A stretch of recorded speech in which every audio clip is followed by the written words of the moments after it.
似冷眼沒話題捱天光，好彩有套默劇經典突然播放，但看着熒幕發光，像聽後發浪。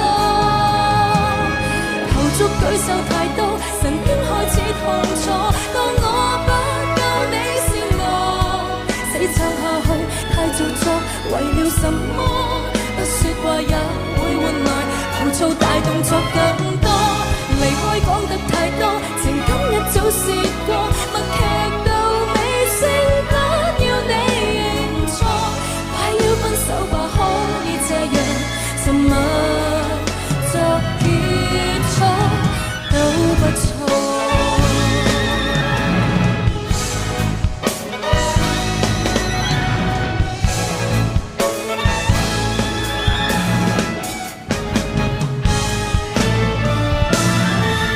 舉手太多。